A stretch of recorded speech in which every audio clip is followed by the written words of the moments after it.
Welcome back to the Golden State with Mates post-game live. What to make of that?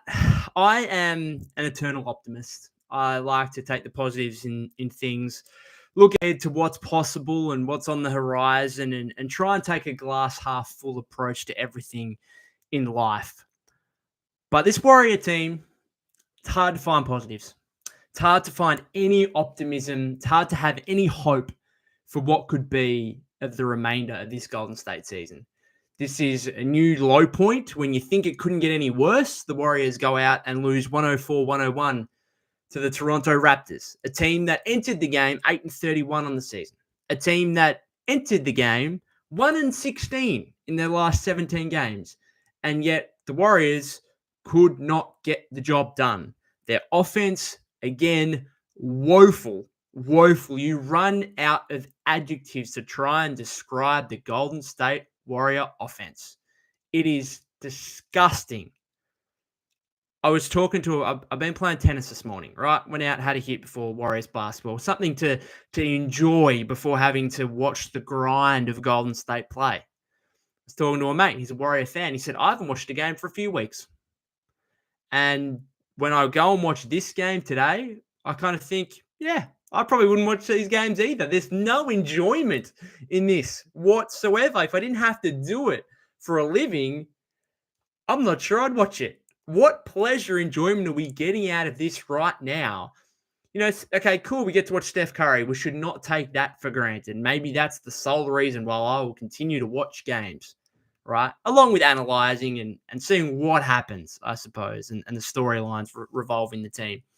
But even watching Steph and watching him have to be face guarded and just struggle through having to deal with the likes of Davion Mitchell and the defenders that he comes up against every night without any ounce of offensive support, without another player on the roster who you can literally just throw the ball to and say, can you please get me a bucket? Can we please get a score on this possession without having to involve Steph whatsoever?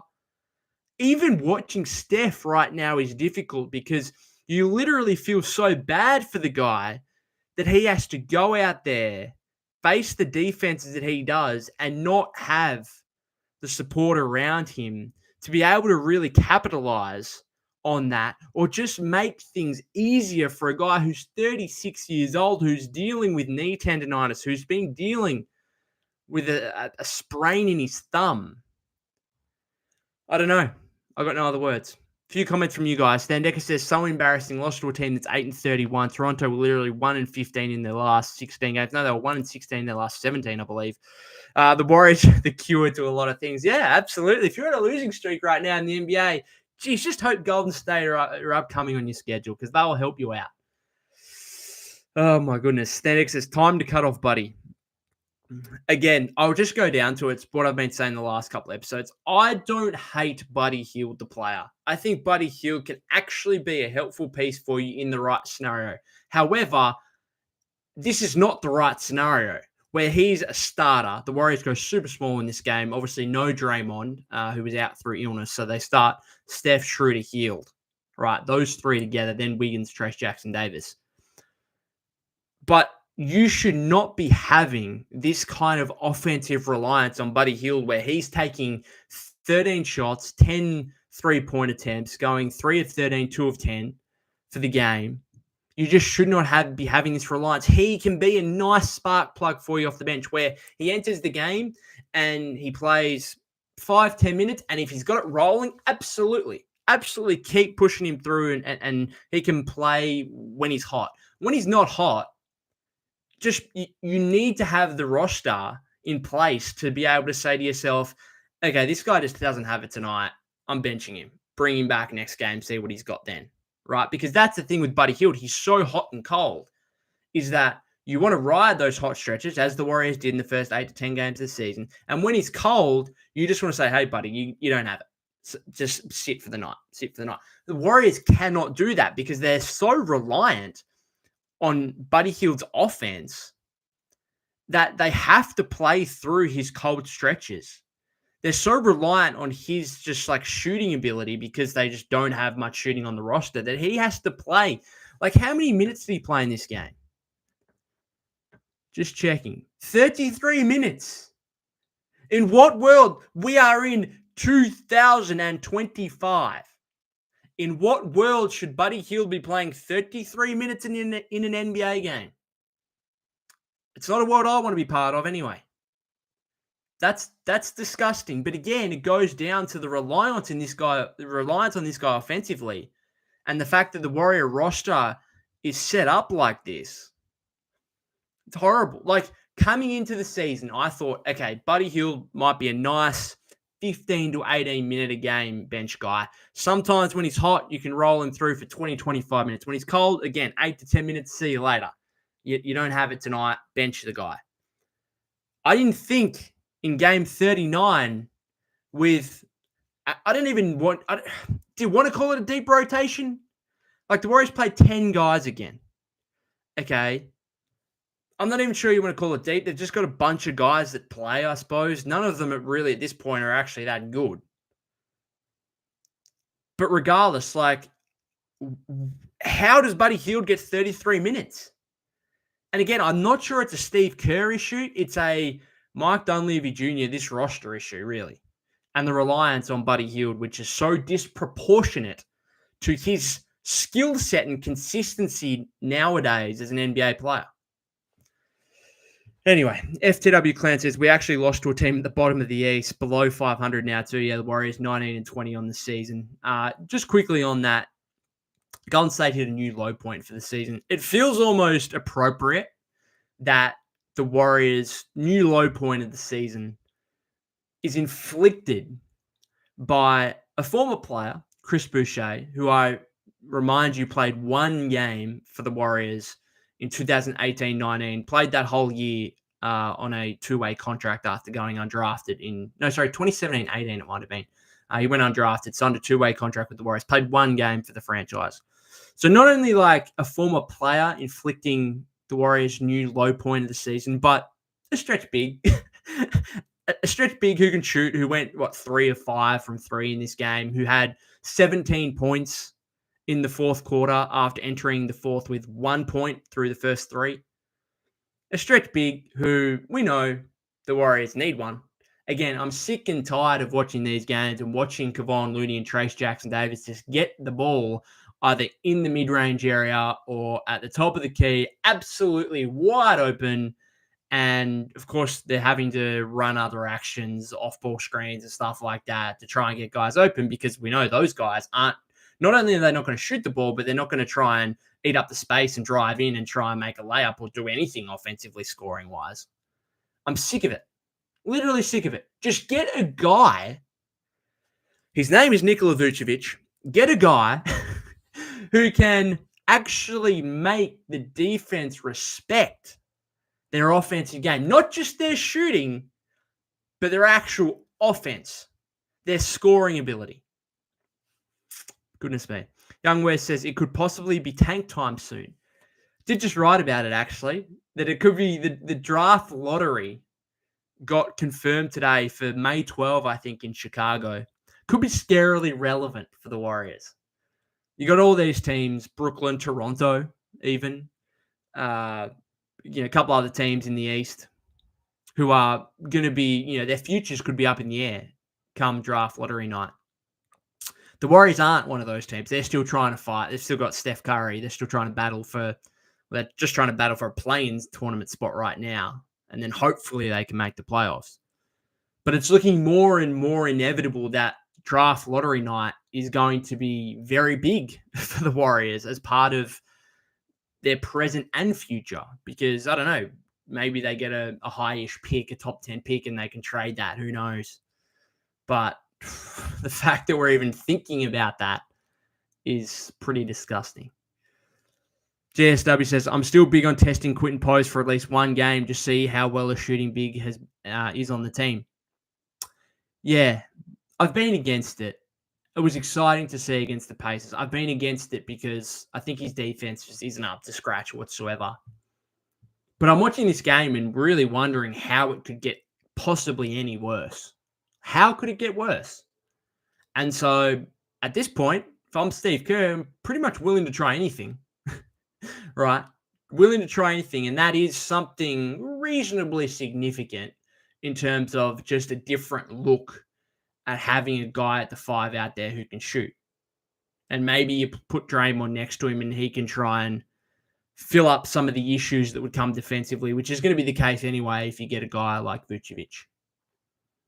FTW Clan says Green sitting out off 2 days of rest. Yes, apparently sick, unfortunately. I actually think, like, Draymond missing this game, obviously you feel his absence, but I actually think Kuminga right now is the one. Like, the Warrior offense is, it's barely believable that it's 2025 and this is what an NBA offense could look like. Of a team that has Steph Curry, anyway, of a team that's trying to win games.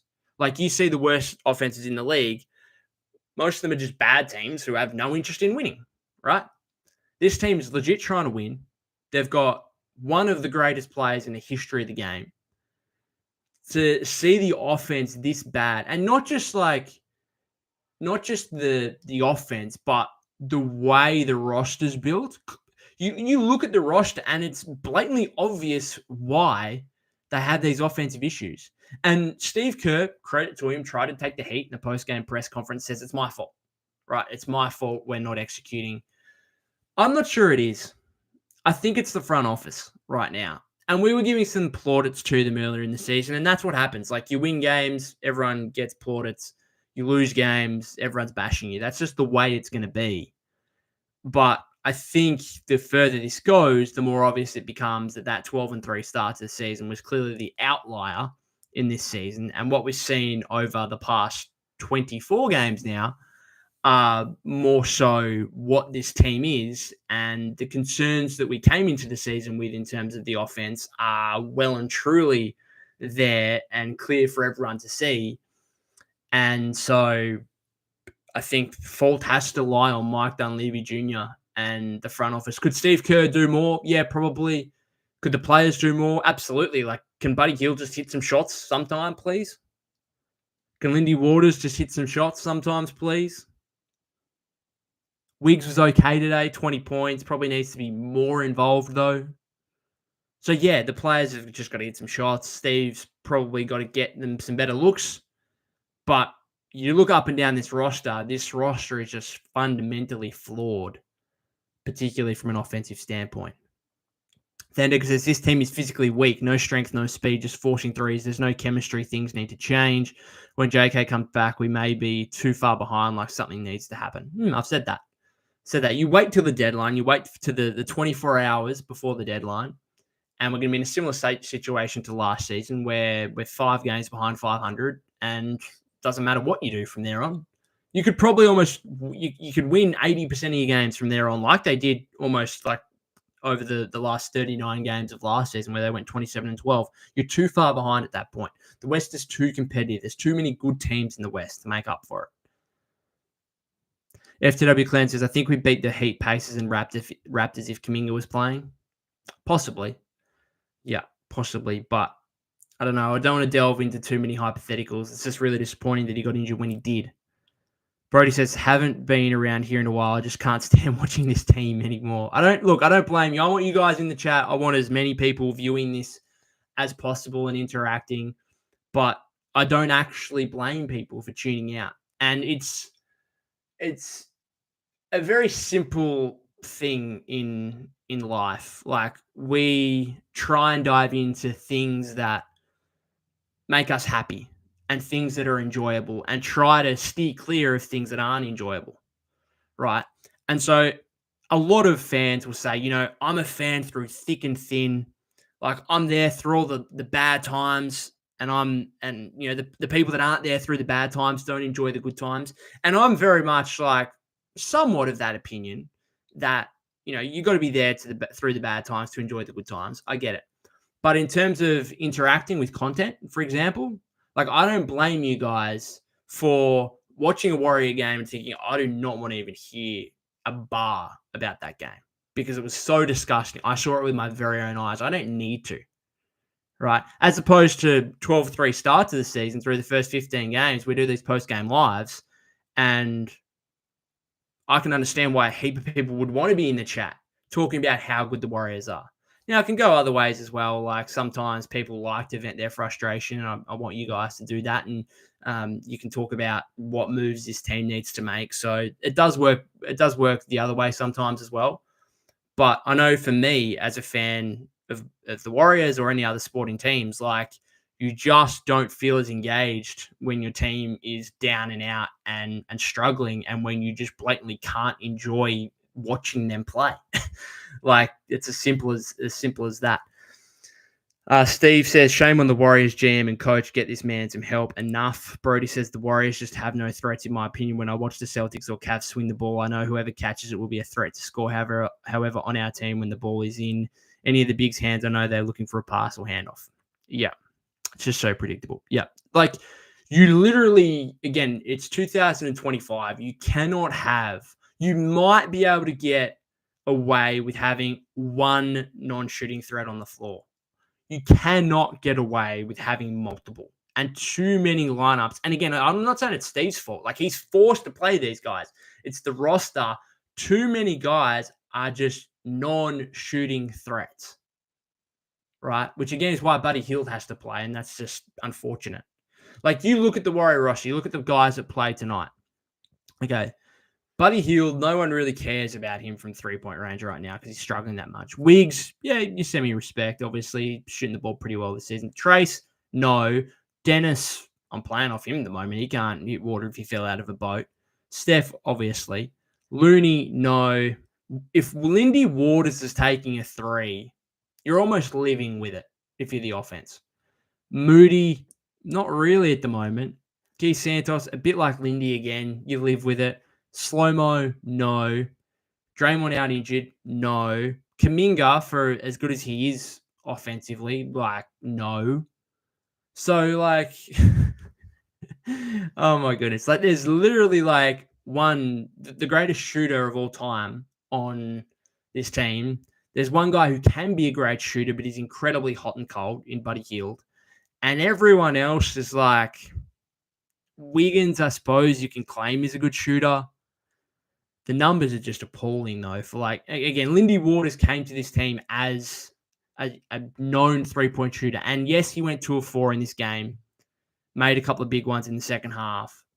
But if you look at his percentages on the season, which I'll do right now, he's 33.3% after going 43.5% last season. Like, what is it? What is it with these guys that just come to the Warriors and you think, oh, okay, we're playing next to Steph. We're going to get a heap of open looks. And yet they just cannot improve their percentages. Like, Waters clearly worse. Schroeder was 38.7% with the Nets from 3. Like, what's going on there? I don't know. Thendix says Kerr is stubborn. Small ball doesn't work anymore. Small ball works when you got shooters on the floor and you can space things out and make the opposing defense really work over time. The Warriors, like when they play small, they've still got like non-shooting threats on the floor. The other guy, I failed to mention Gary Payton II, who should be back soon, shooting like 15% from 3 this season. Not a shooting threat. Abby or AB says, can we please get Steve Kerr out of San Francisco before he sinks this team?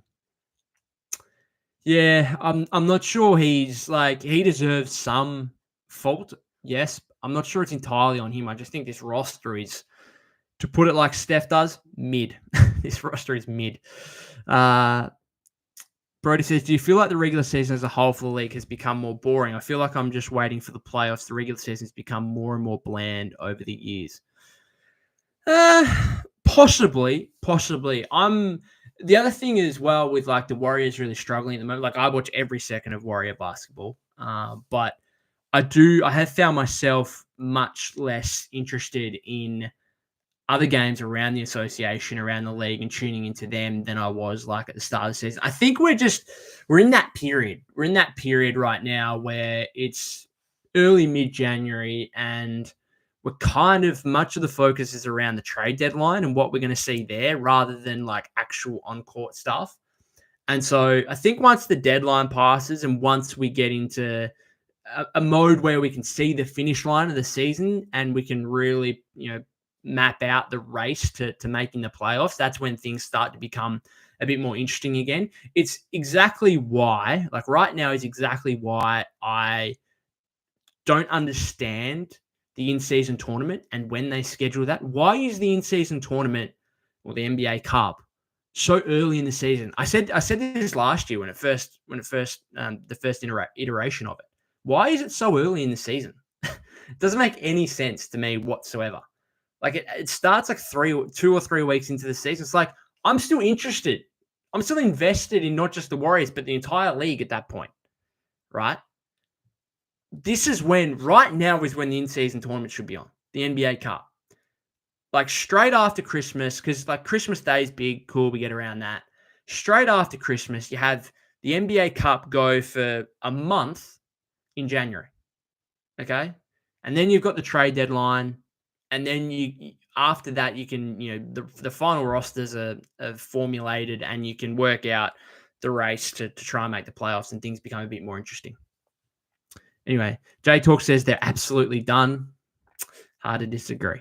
Andrew says, fire Steve Kerr. The Warriors are down bad of a team. Brody says, it almost feels like the lack of big spacing is cancelling out Steph's gravity for our shooters. Good point. Paula says, let's be realistic. The season is done. Make the appropriate changes and start next season. Get rid of Buddy and Dennis ASAP. Yeah, I suppose if you're going to make a trade now before the deadline, do you have to try and do you make it based on next season rather than, you get a guy on an expiring contract or something, or even a guy like Vucevic, is that I would make that trade because he's still under contract for another year, and then you could come into next season, have a full year with him. But is something like that, does that become actually more and more pointless because this team's just not going anywhere? So what's the point? Is it a case of like, I personally think if you could buy low on Zion Williamson right now and you could try and steal him from the Pelicans because they're over him, I'd actually do that and just be like, well, I don't really care what you give me for the second half of the season. If you can get out on the floor, great. But I'm actually just more concerned about getting you more professional, about getting you with Rick Celebrini and the rest of the training staff and whatever else to actually get you in shape and fit and firing for next season. And then you come back next season with Steph, Zion, and whatever, and maybe you've got something just with those two guys. Who knows? Cornelis says, Buddy needs less minutes. Wiggs needs to get to basketball more. I'm saying it again. We need a two-guard who can halfway hoop. Buddy is trash. The season literally went down the drain when DeAnthony Melton got injured. Literally. Like, because even they won a couple of games after Melton, but they weren't convincing. Like, remember they won that NBA Cup game against, was it the Pelicans? I think, where the Pelicans were just like absolutely like had no one, and the Warriors like just held on. Like I think someone had an attempt at the buzzer to beat them or something, and they won by like 2. And then they beat, I think they had a Hawks game that might have been close as well. I don't know, but they won a couple of games where it wasn't overly convincing, and there were some signs there that were like, oh, okay, hang on, this isn't trending in the right direction, even though they've won. So really, you can pinpoint the moment Melton went down as. Like that Mavs game, that was the high point of the Warriors season. Everything was going great. And then you hear like 2 days later, Melton out for the season. It's been downhill ever since. Paula says, Buddy needs 0 minutes. Trade him, period. Red Sox says, Lindy's a starter. Pods off the bench. Moody and Buddy DNPs. Moody's been really disappointing these last couple of games. Like, he just... I mean... Steve's spoken previously about his shot release and how slow it is, but it was really evident in this game against the Raptors' length that like he got blocked a couple of times on jump shots and just too slow release. And then he's not twitchy enough to like get by guys either. Like he's not good enough off the dribble. Like he can attack a closeout and fly by guys and then try and get to the rim, but if he doesn't actually, if the guy doesn't bite on the fake or whatever, and he just can't get by guys, it's just, yeah, it's not great. Brody says that's a really good point on the NBA Cup because those games are really exciting. Would be mint to carry us through the summer holidays. Yeah, Yeah, it should be. This is when the NBA Cup should be on. Doggy says no size, no athleticism, no defense, shooting, no center or small ball, and everyone is playing out of position. That's a great summary. That's it. No size, no athleticism, no defense, shooting, no center or small ball, and everyone is playing out of position. That's a great summary. Paula says Warriors will not make the playoffs. Not looking like this. Gamer FTP says I'm late. What did I miss? Oh, you missed nothing. You missed nothing good anyway. I don't know. What was good in this game? Can I just point out? So the Warriors lost the fourth 29-23. Their offensive execution down the stretch was god-awful again. And you know what? They were lucky to get to 23 because they had a loony, fadeaway jump shot over Pirtle in the final few minutes there. And then, 2 possessions later or something, Wiggins bailed them out with a BS deep 3. And I was thinking I actually saw those shots go in. And I was like, we might win this game because they're just horrible offensive possessions, and we've been bailed out with absolute BS jump shots at the end, absolute bailouts from Loon and Wiggs. I thought, that might be a good sign. They shouldn't have even got to 20 points in that fourth quarter. That's how bad the offense was, because a couple of those possessions were so bad and they got bailed out at the end. Somehow got points out of them. Anyway, Abby says it's poor coaching. Why don't the other coaches please stand up and say something? Please, Steph, say something to the owners about the poor coaching. Yeah, it's really hard to tell externally, obviously, on how much influence guys have. What I will say is that I think it's unfair to Steve and I know you guys aren't going to like me defending Steve Kerr based on what we've been seeing, but I think it's really unfair to go from the first 15 games of the season where the Warriors were 12-3, where I think a lot of the credit from fans particularly went to Terry Stotts and Jerry Stackhouse for how the offense and defense were working. And then I think it's unfair for when the team starts losing to then just blame Steve entirely, right? And then say that, Terry Stotts and Jerry Stackhouse have to have more influence. There has to be a balance there between, I'm okay if you want to just blame or appreciate Steve Kerr based on whether they're winning or losing, then that's fine. But you can't just think it's, the assistant coaches are great when we're winning and then just actually blame the head coach when we're losing. So there's got to be a balance there. I don't know. I just think this roster is fundamentally flawed. I think a new head coach might bring something different and might help you a little bit. But, let's be honest, this roster isn't a championship caliber roster. Simple as that. Gamer F2P says, can we lobby for Kerr to sit out for a 12-game sample size? Doggy says, no, 3&D. Gamer F2P says, the problem is Kerr and media personnel don't point this out and continue to ignore this is just as bad or worse. Paul says, don't acquire Zion. He doesn't show up. Shaq at one point said he's a football player, not an NBA player. Yeah, look, the risks are huge. Don't get me wrong. Absolutely huge risks.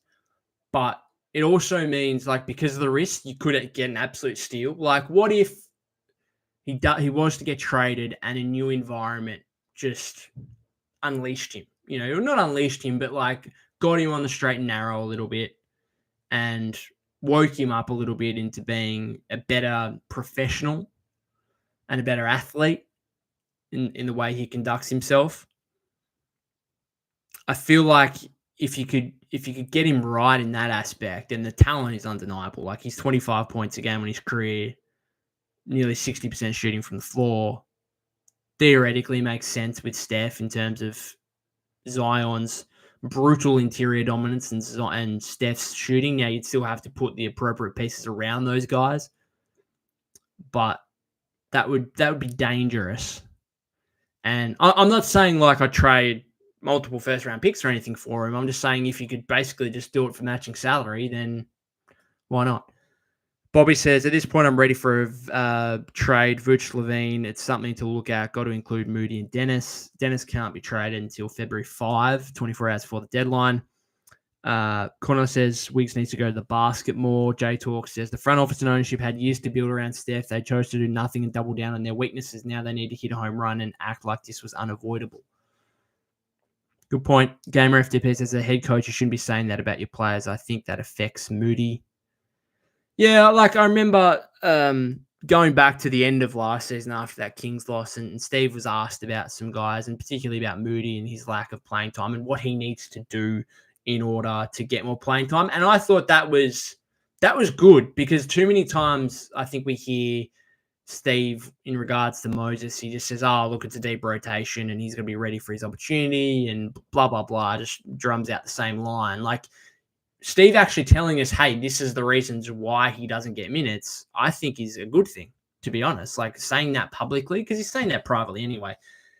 Like, him saying that publicly, I think, as long as he does it, and I suppose the issue is if you're just singling out Moses, like if you did that for every player, then I like that clarity. And particularly as like fans, analysts of the game, like you want to understand why guys aren't getting minutes. And if a head coach can deliver that to you, then I think that's a good thing. Brody says, good point on Zion. Shut the season down. Tank, get a pick and trade for Zion. Give him the whole season off to get in shape with our trainers and come into next season firing. Gamer F2P says, legend has it, Kerr still tinkering 10 years in. Doggy says, the fixes will take 2 to 3 years. You have to trade this season to start somewhere. Terrence says, in crunch time, Steph took only one shot and made it. Why don't they run more plays for him during crunch time? Are they already trying to tank? It's a good point. I just think, like, because of the lack of spacing and the lack of shooting threats on the floor, I actually think it's just legit so hard to get Steph open. Like, when you say run plays for Steph, it's like, it's hard to get the guy open because so much of the defense is just focused on him. And they can be focused on him because there's no, like, they say, oh, all right, well, we're just going to leave Trace Jackson Davis or Gary Payton II when he's out there, or even Lindy Waters, Buddy Hield. At the moment, opposing defenses are like, you know what, those guys are kind of known as three-point shooters, but the numbers this season suggest, or at least the numbers over the last 25 games suggest, like, more often than not, they're going to miss their threes. And so I just think it's actually hard to run plays for Steph because that's what the defenses are just loading up for. And it's actually pretty hard to get him open sometimes. Like, a lot of these shots Steph's taking are pretty tough shots. Like, he had a good game, 26 points, 9 of 17 shooting from the floor. Like, he played well. I felt sorry for him. I felt legit sorry for him in this game because he was fighting through so much stuff and still proved pretty effective. And yet, no one really came along for the ride, aside from Wiggins, maybe, who had 20. Brody says, it makes me wonder how big Melton's influence was in the locker room with firing guys up. Again, we don't know, and it is a wonder on the chemistry aspect of it in the locker room and stuff like that. But you can just blatantly see it from an on-court perspective. Like, you have a guy who is a good 3-point shooter and like a consistent 3-point shooter. Like, DeAnthony Melton to me was always going to be a guy who you could reliably say was going to be 37 to 40% from 3-point range throughout a season. Like, he wasn't going to have these huge stretches like Buddy Hield has had where he's, 60% for 1 week and then 15% the next week, like that kind of thing. So he was always like a pretty reliable 3-point shooter, pretty high volume-ish one as well. And then like a really good perimeter defender. And like, you could put the ball in his hands and he could kind of make plays and it could look okay, rather than like these other two guards that they've got, Moody, Hield, Waters. If they put the ball on the floor, I'm like literally turning my head away and saying, I don't want to watch this because it's disgusting. It's, as I mentioned, as I referred to it last post-game live, it's a train wreck. It's a train wreck whenever those guys put the ball on the floor. Something good happens 1 every 10 times. That's pretty much what it is. Game Ref TP says, got to blame Steve. Know why Draymond was out. You would think you would start Slow-Mo, who is Draymond's natural replacement. Yeah, you're probably right. But again, the spacing. The spacing, like, there's just no perfect answers because if you start Anderson and TJD together with Schroeder, who can't hit threes either at the moment, tough. Paul says, by the way, I just want to give a shout out to your podcast. I love it. Good analysis and discussion. Thank you. Thank you very much. Good to hear some positivity on after a game of so much negativity. Archers, what would you be willing to give up? Is that in regard to Zion?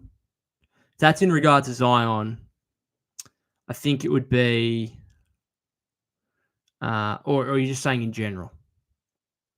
Just let me know. Is that in general or for Zion specifically, or for any player specifically? Gamer F2P says, what about Lindy hitting back-to-back threes in the fourth, but took him out and kept him Buddy, who was putrid all night? What are your thoughts on that? Are we all on board with Mr. Logjam? Brackets Kerr. Yeah, good. Buddy Hield closing the game. Just no thanks. No thanks. So I agree with that. Like, I'm agreeing that Steve has his fair share of blame on this. I just don't think it's all him, and I don't think a new head coach is necessarily going to change things too much. Archers, so in regards to Zion, the issue is the salary. Obviously, I think he's got $36.7 million this season. It would have to be one of Wiggins or Draymond. I think there is a version of a trade that I've come up with where it's like Looney, GP2, Slow-Mo, Healed, and Schroeder. So those five guys make like a combined $45 million. And then you could get Zion and then like Javonte Green, Daniel Tice, like just a few players that make minimum chips. And it could basically be like a 5-for-4 trade or something like that. And that actually interests me because if you could just like get rid of those 5 role players, get Zion and actually keep Draymond and Wiggs, then you've got something, right? Cuts out your depth, but like, what is the depth right now?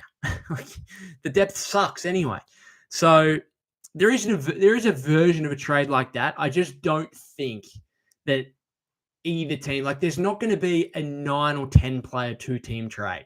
It's just not. Like, that's so unrealistic. That's not going to happen. So it would have to be one of Wiggins or Draymond.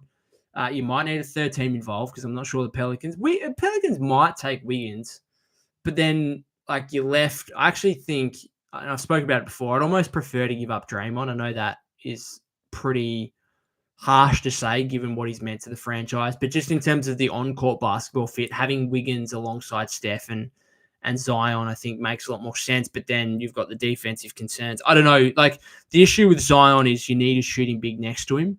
So you'd have to make another move for a stretch 5 or hope that Quentin Post takes this massive leap over the offseason and is all of a sudden a starting caliber center for you next season. Won't happen. Maybe like go and just like Brook Lopez. I don't know why Brook Lopez would come to the Warriors in free agency, but like Brook Lopez, hey, you want to come to the Warriors on a minimum, play next to Zion and be like that, basically what he is for Giannis right now.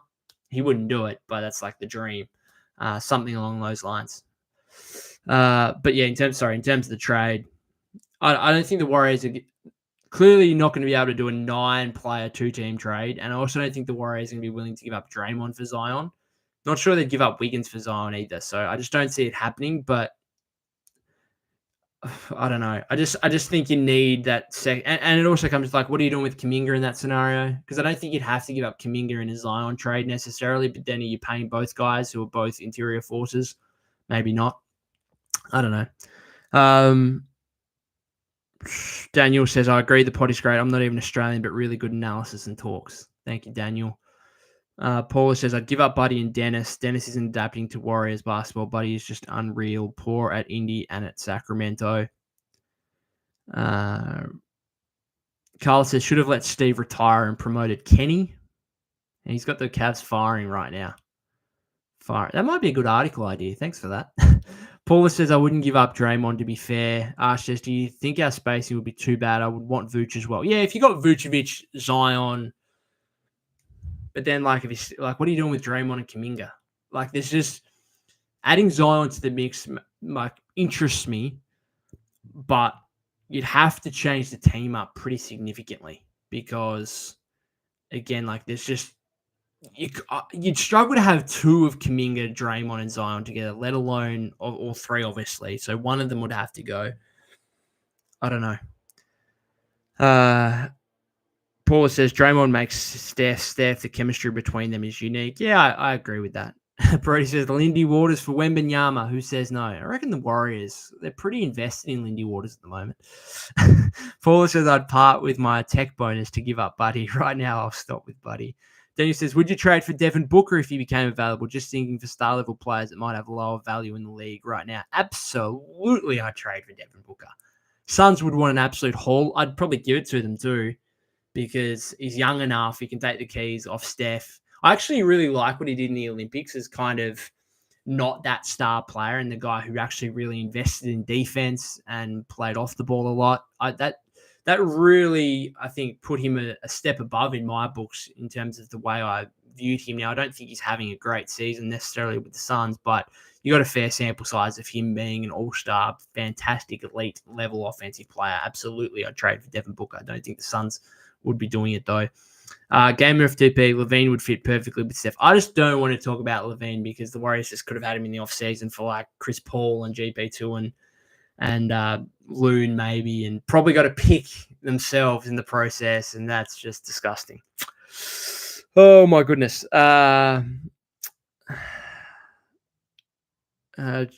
Sharia, that's how I want to pronounce it. Sorry if I've pronounced it wrong. Yeah, I'm new here, but Zion is a nope. He's mentally so mature.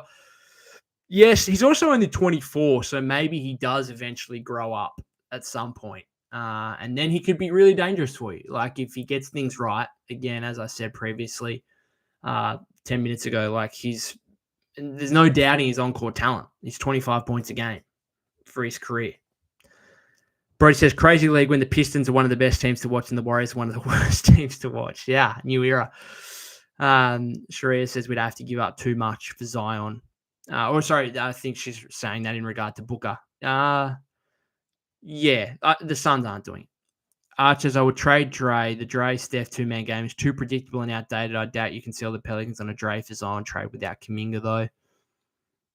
Yeah, it's just hard to say, like, are the Pelicans that sick of Zion where they just want out of the Zion experience? That's the only way I trade for him, where, as I said before, like, if it's pretty much just salary matching and you don't have to, maybe you give up one first-round pick, okay? But otherwise, like, if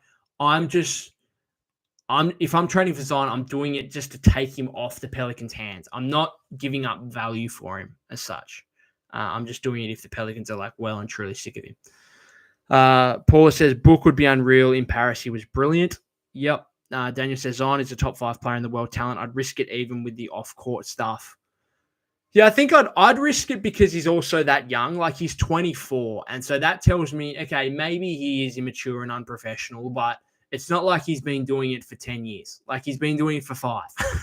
So he could still turn it around at some point. And the on-court talent is that good that it might be worth the risk. And again, because he's 24, he's young enough. I think the Warriors have an issue. Like, part of the reason they don't want to trade for Jimmy Butler is, like, he's 35 and they still do have an eye to the future. And we can argue whether or not it's right to have an eye to the future. Most people would say, no, let's just prioritize Steph. And I get that. But the reality is the franchise clearly is looking past Steph. And so I think with any of these trades for star players, I think their age is really is a factor. And therefore, Zion being 24, that gives the Warriors the perfect opportunity to buy low, potentially on a guy who could not only be a really big, huge help to Steph right now, but can also be a 10 to 12 year player for you and take the keys off Steph when the time's right. Daniel Hall says Brick Celebrini can get him right health-wise. I'm not even sure if it's like a health thing. I think it's like, it's a conditioning thing and him being willing to put in the work. It's crazy how athletic he is for a guy his size and for a guy who sounds like is as unprofessional as he is, it's just crazy, really. It's, all really, I suppose, he's just born with it. Like, it's just all natural.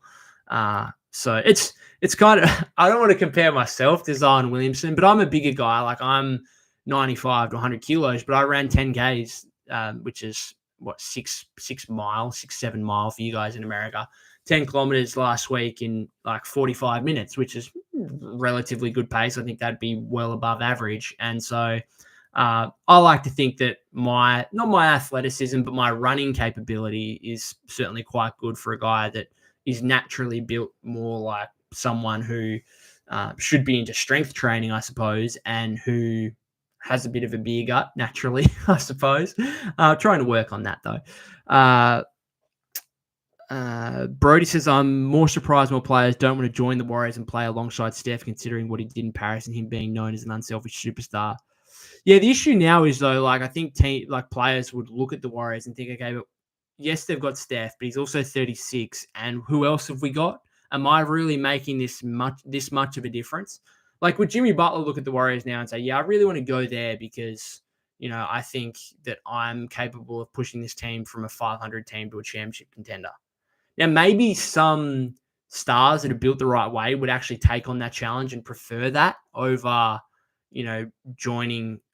It's going to really sound like I'm throwing shade at KD here, but rather than joining a team that's already towards the top, apologize to Kevin Durant for the stray there, but maybe some teams some stars would take on that challenge.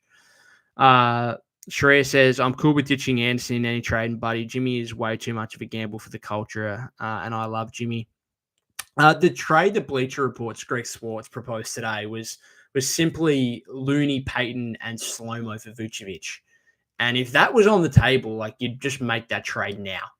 You should make that trade ASAP. But I don't think the Bulls are doing that without draft picks or a guy like Moody involved. And even then, I'm not sure. Where's Moody's value right now as a player? Don't know. Bobby says, what do you think of a trade involving Naz Reid and Dante to the Warriors for Kyle Anderson and Dennis Schroeder? Oh, yeah, sign me up. Sign me up. Again, Timberwolves aren't doing it whatsoever. I could see I think they actually do miss Slow-Mo a little bit, and maybe Mike Conley's just that washed. They need a proper point guard like Dennis Schroeder, and maybe he fits better in the Timberwolves system. Dante's in the starting lineup now, and I think that fits a lot better for him because, yes, he's taken over Mike Conley's spot in the starting lineup, but he gets to play off Julius Randle and Anthony Edwards rather than be like this backup point guard, which he's just not suited to. Sheree says, Zion is so talented but not disciplined enough. I hate that. Again, maybe a change of scenery could change it. Paula says it would be so cool though, Ant-Man plus Curry. Brody says Desmond, should have traded up in 2020. Hindsight is always annoying to look on as a fan. Yeah, I mean they could have. Yeah, the draft lottery just didn't fall. They had the worst record that season. Would have been so good, like a Steph Ant backcourt right now. This is probably time for me to finish up the podcast because now we're so disappointed with how the Warriors are going currently that we're just going back to hypothetical scenarios from history. Jamu says, as dysfunctional as this team is and with this coach, Vucevic can't save us. Yeah, no, I agree with that. And I think that's part of the reason why I suppose some people don't want the trade is like, okay, what's that even going to do for you? I just think it would present a really different look to, and just something different. Just something different. It's not a superstar caliber player by any means, but it doesn't look like the Warriors are chasing that. It just brings something different. And Steve said it after the loss to the Pacers. Like he said, it was really nice to see a stretch five on the floor in this center who can, oh my God, he's shooting the ball from beyond the arc. What's this about? And he spoke about it. It was almost, to me, it was a hint to say, okay, it might not be Quentin Post because he doesn't have the experience yet at this point and needs some more development, but it needs to be someone there that can shoot the ball from distance and actually be respected by opposing defenses. Daniel says, the real question is, would we trade for Joel Embiid? Former MVP could be washed down, makes 50 mil. No, I'm not trading for Embiid. I know there's a lot of the same similar issues with Zion, but Zion's younger to me and he's on slightly less of a contract right now. Embiid, I don't want any interest in that. Joe says, as usual, Kerr started the Hobbit 3-guard lineup, then kept Buddy in a closing lineup when he stunk up the whole game. Yeah. That's of all the Steve decisions, the starting lineup and the closing lineup, which I think are obviously clearly the most glaring ones, that they were not good. Brody says, what would an incoming package look like for Steph? Can't happen right now. Can't happen right now because he signed that extension in the offseason, which makes him trade ineligible until the offseason. And I don't want to talk about it. It's just going to make I'm sad enough and disappointed enough as it is. Let's not talk about that. Um, Daniel says, I don't want a Steph trade. He should retire a Warrior if he wants to. Yeah, they're not going to trade him. They're not going to trade him unless he asks out. And again, he can't ask. Fortunately, he can't ask out before the deadline. That can't happen. Valet says, why was Buddy getting so many crucial minutes? Just no one else offensively. No one, and not that the Buddy Hield offense is any good, but like the reliance on him offensively is too much.